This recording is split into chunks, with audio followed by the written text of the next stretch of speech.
We live in complex times that are hard to navigate at the moment in various ways. And these are times of increasing polarization, fragmentation, chaos that are quite disorienting. And in such a disorienting context, we may all have trouble locating ourselves. And we may be asking questions such as, where am I in all this? Who am I? And who am I to change anything at all? And that may apply in our very intimate family setting, or in our teams where we are working in organizations, or at large in society. And in such a chaos we find ourselves today, it may be tough locating our axis and true north.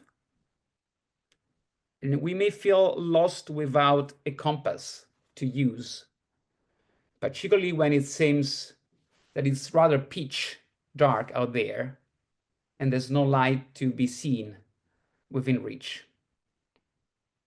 So it can be quite daunting and hopeless sometimes.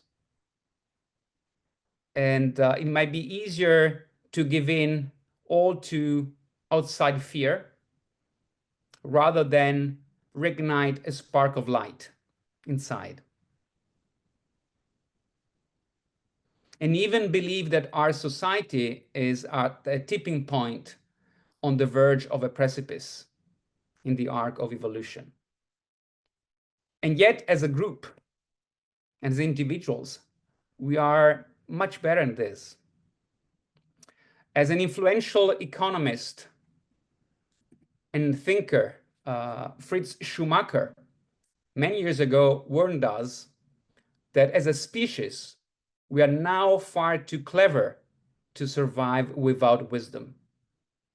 We are far too intelligent not to cultivate inner wisdom in these times.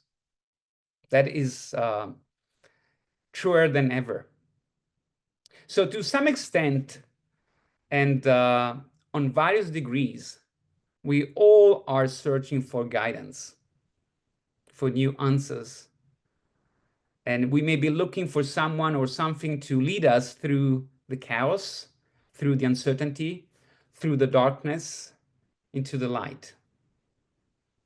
And besides the leaders in charge that we recognize to be in charge, those in politics we might have voted in our own domain or not, or the ones we delegate our work at the top of the organizations we are part of.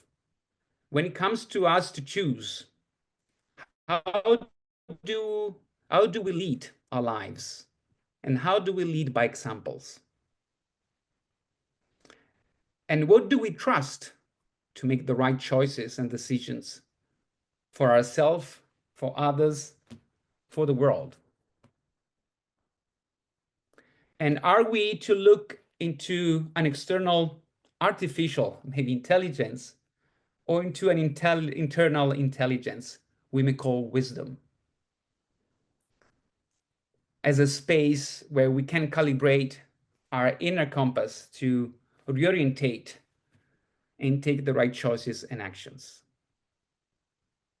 So what if, as we move and gather today, what if we are more than ever in these times invited to cultivate, first and foremost, a new leadership compass, a heart-centered leadership, as an inner guidance informed by silence and soul and source out of wisdom?